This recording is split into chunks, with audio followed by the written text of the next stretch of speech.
If anyone listens to this and you're like 21 to 26, this is what happens when you turn 32. You get excited about water. You get excited about different waters. You go to a restaurant and you're like, ooh, what type of... No, you know what? The server comes, what can I get you for drinks? You want to see our wine menu? Blah, blah, blah. It's like, no. What do you have for mineral water? And then they're like,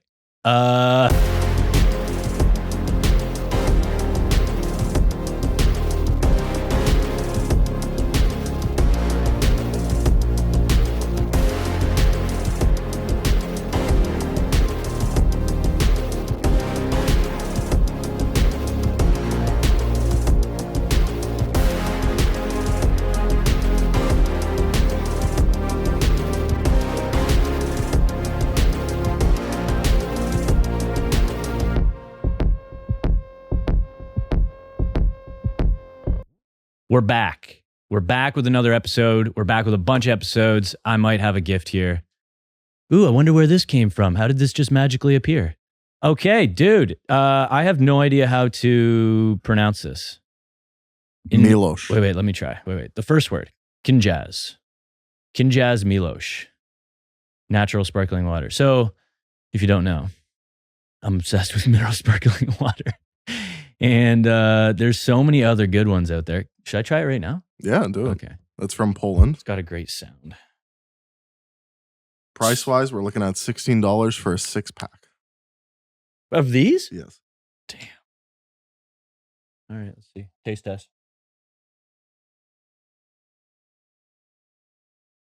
Dude, carbonation, that's like a good 8, 9 out of 10. Like it's exactly the level that I want. It's thirst quenching. And you clearly pulled it out of the fridge, so that's 10 out of 10 because that's the perfect temperature. It's not freezing, but it's refreshing. I'm not going to lie. It's -1 point because it's in plastic. Like out of glass, dude, that's where San Pellegrino just crushes. That's fair. But that is delicious. Yeah, Sam and I, we found one yesterday at a Turkish restaurant we went to. And it was in glass. It was like these little mini bottles, like 4-inch bottles. It's like barely anything. It's like 2 swigs and you're done. I was like, man, this is sweet. I was like, you probably can't buy this anywhere else like in Canada other than at this restaurant. The best mineral water I ever had. I was in Toronto. Yeah. I went to a random like broken down diner. Yeah. And it was like some European diner. Yeah. And they had mineral water and I'm like, oh, it was like summer. I was like, I'm going to have this glass of whatever. Yeah. To this day, I cannot find what that mineral water was, but it was the best mineral water I ever had. Do you remember the name or no? No. Oh, that's even the worst. You're like, you can picture it in your head, but you're like, I can't remember the name. Picture the bottle, and that's pretty much it. Yeah. Damn. Yeah, there's a place, one of our favorite restaurants Sam and I go to, and we're going to gatekeep it, so I won't say what it is. We've probably said it on the podcast already. But they used to have this mineral water. I think it was like Italian or something. I'd never seen it anywhere else. But then they switched it out. I don't know if it was just too expensive or whatever for them, but switched it out for like San Pellegrino, which I'm good with. But that was like partly what I loved about it. It looked like this vodka bottle. I don't know. It just looked super classy. You know what? I like Voss. Voss sparkling is pretty good too. Oh, I haven't had it. That one would be easy to get, right? Yeah, hold on. Okay. Oh, you have it. I'm ready.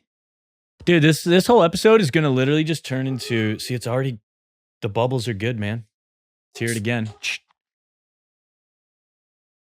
This is the mineral water episode, dude.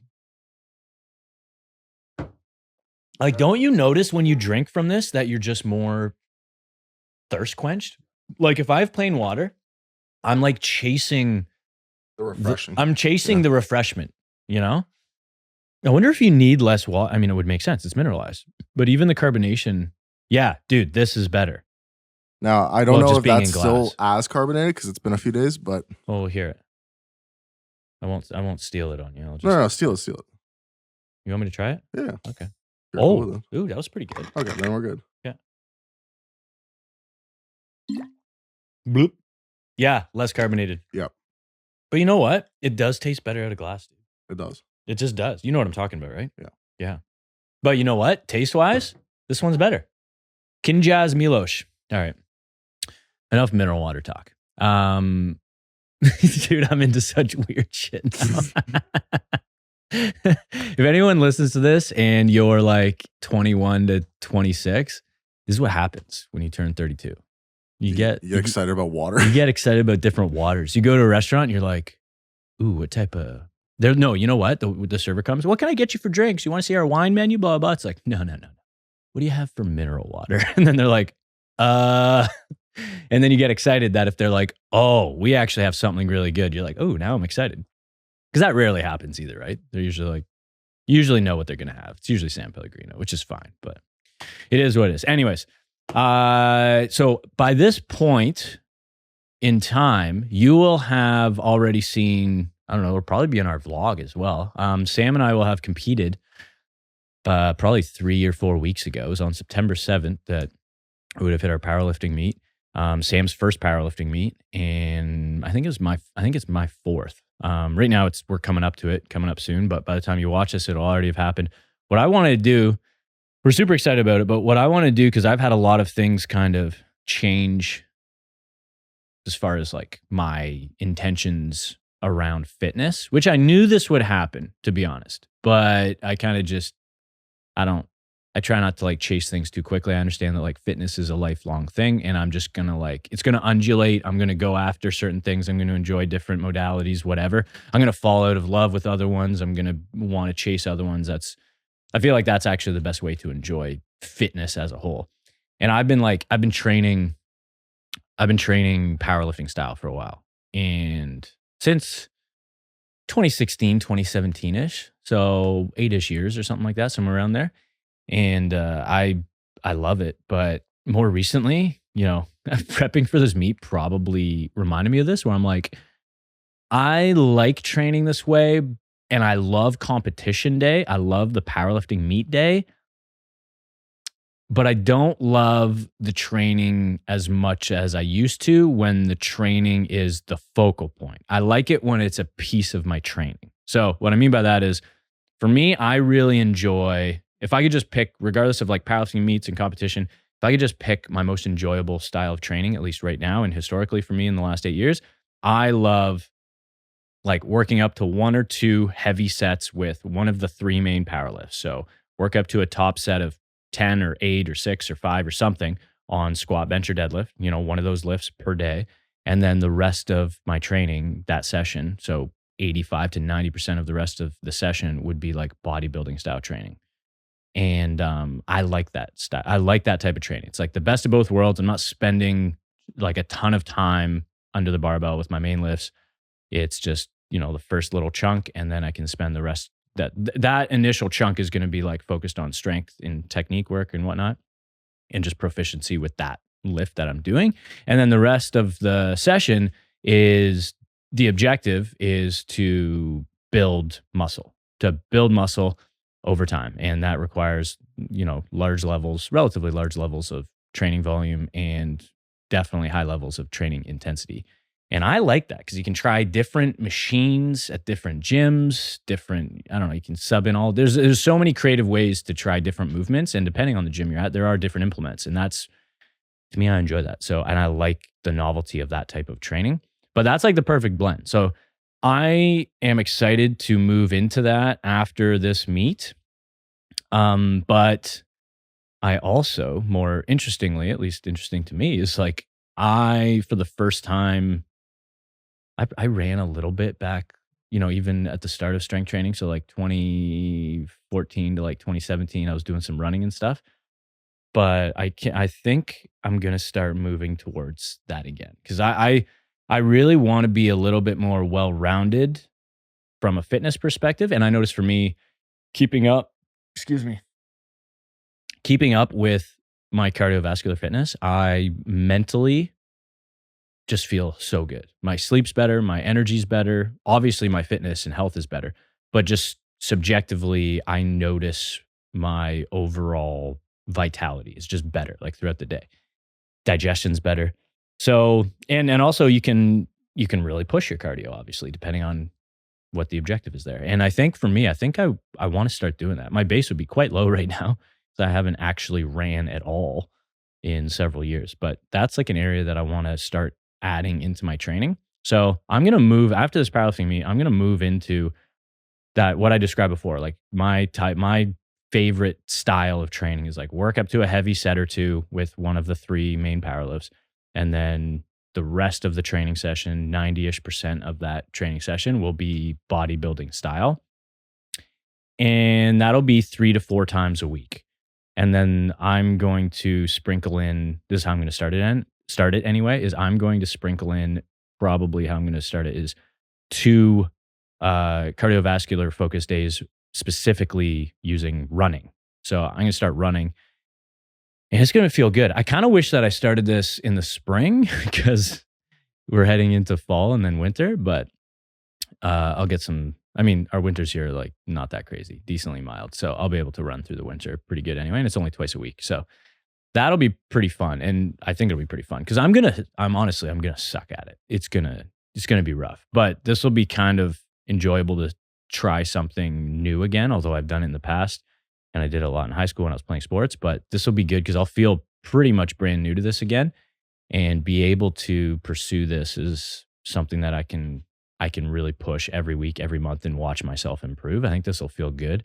And it's a little bit different. It's different psychologically than lifting weights quite a bit. Cause you kind of like with running, there's a whole different feeling of just, I don't know if boredom's the right word, but you kind of just have to like, you just get in the zone and then just stay there. You know what I mean? As opposed to like training where you're like, you get in, you warm up, you get really amped up for a really heavy set or 2, and then take long enough rest period to perform again, or you're doing a superset and then do a rest period, whatever. But there's like very high undulations of like high intensity rest. And that's kind of like what a weight training session would typically look like to some extent. And I'm kind of excited with running to just be this like, okay, I have this long of a run, this many kilometers I'm hitting at this pace, and it should take me this time, and it's going to be around an hour or whatever it is. And I just got to stay in the zone for that hour the whole time and not break and keep that pace and just push. And I think that's going to take a different level of like mental toughness, because weight training takes some level of that, but I think running is going to be much harder mentally. But the benefits, I've already seen the benefits of weight training. I know what that is. I've felt it.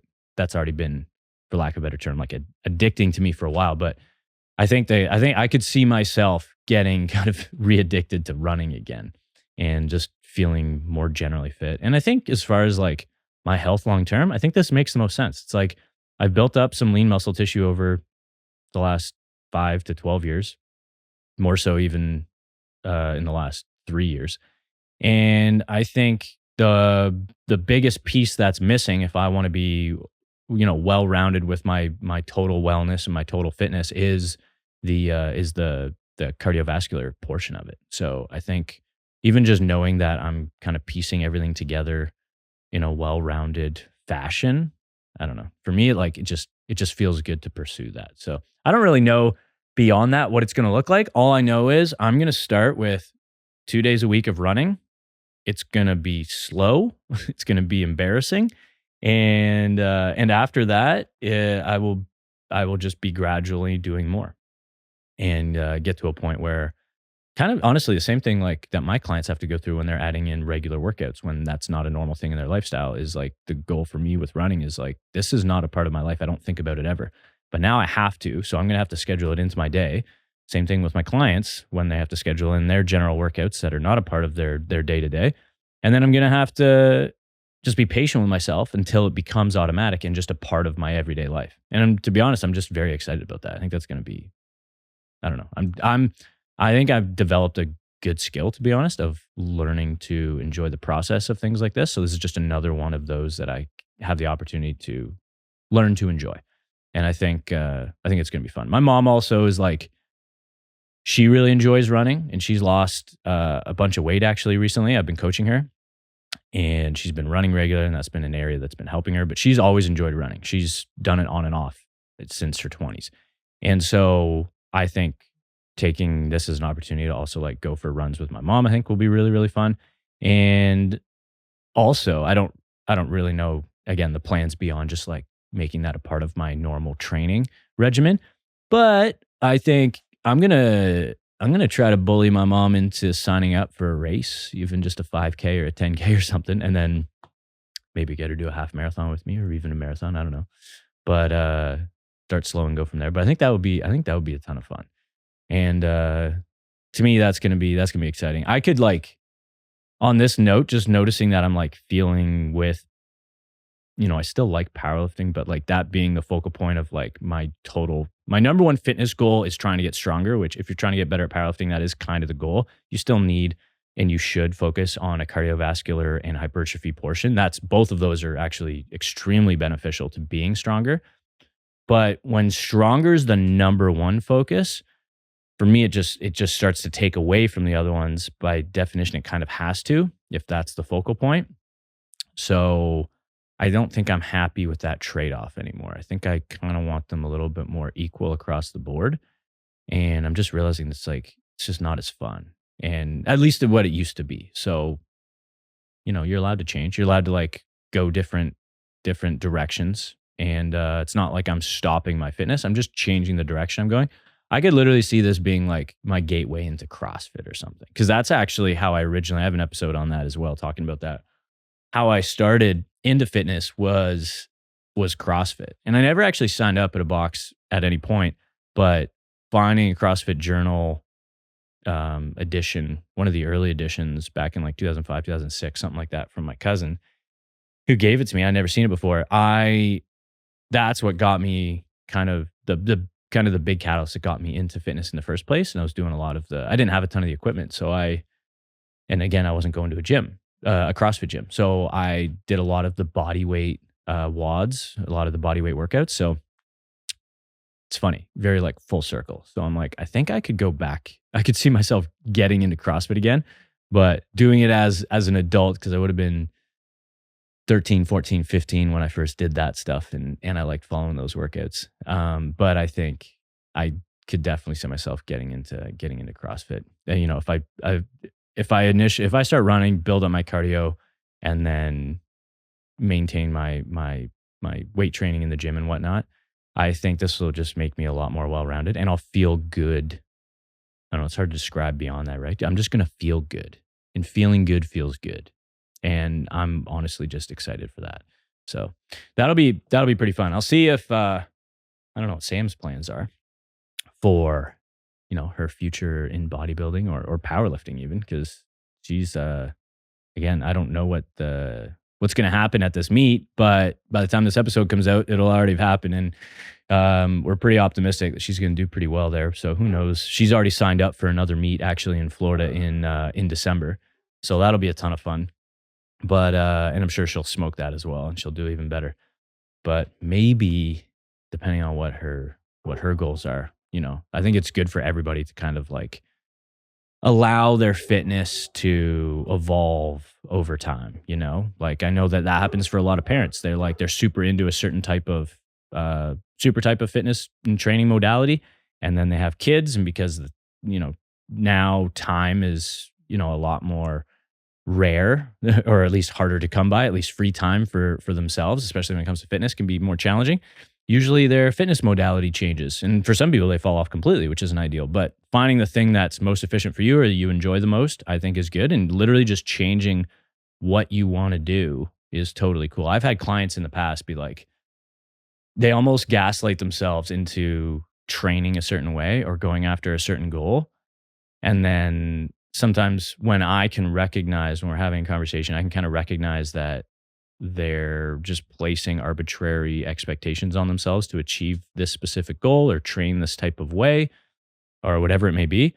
I'll usually just ask them, be like, do you even want to do this? Like, are you enjoying what you're doing? Because sometimes they don't even really acknowledge that, or maybe they don't want to admit it if they aren't. And then it's good, because then I ask them that question, and then they can kind of examine and be like, yeah, in many cases, they'll be like, no, I'm not having fun. And then that's when I'm like, we can just not do this. Like there's many different goals and objectives in fitness. There's many pursuits in your health and wellness that are not weight loss, that are not muscle growth. And that is an important thing to understand. There's very wide ranging. And I tell my clients this all the time.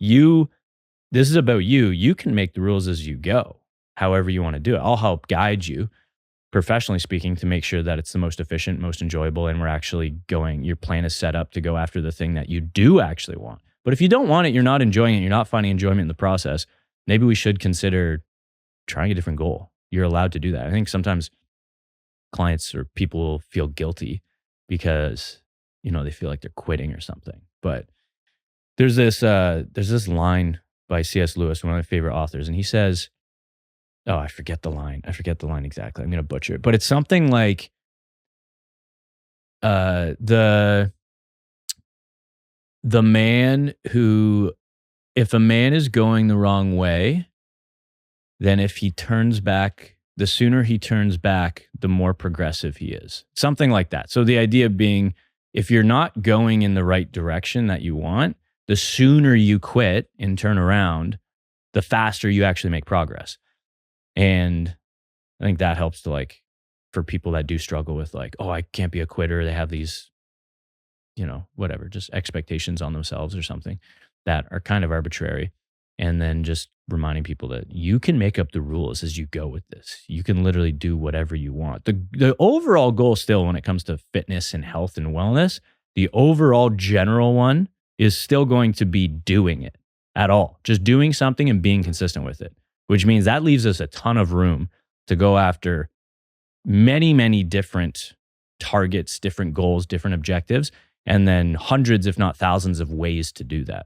And certainly we can find a way to do that that's enjoyable for somebody, So that's kind of an aside from this, because I recognize that in myself after being I'm not really enjoying this as much as I used to, I'm really excited for competition day for my meet, but this isn't turning me on like it was. And so I might do another powerlifting meet, but I might not. I'm not really thinking about it. I'm more excited actually about, in the meantime, regardless of what I plan to do in the future, I'm excited about shifting my goals a little bit more to be a little bit balanced, at least for what I'm looking for. So, if you are focused on, getting as big as possible, building the most muscle, or getting as strong as possible, then by definition, your fitness probably shouldn't be as balanced. You should make room for a little bit of everything in there, but it's not going to be equally balanced because, again, for you to go after one singular goal, you cannot have everything balanced. Otherwise, you won't be able to achieve that thing.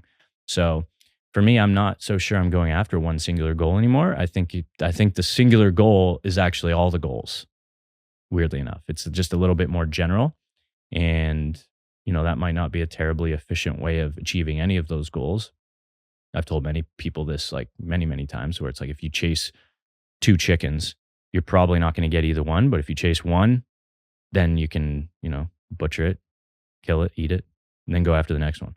And those are your goals, right? It's if you're chasing too many goals, then you're probably not going to achieve it. But the way that I look at this is I'm not going after I don't want one singular thing right now, at least. I want all of them. So I'm okay if I move slowly towards all of them and just kind of enjoy myself in the process. And maybe I start enjoying the running way more than I even intend to or plan on.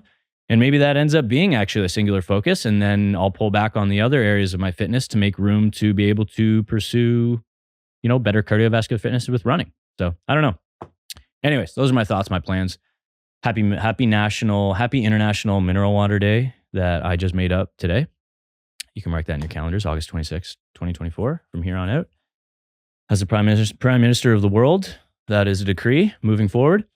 But thanks for listening. Make sure that you like and comment on this video if you're watching on YouTube.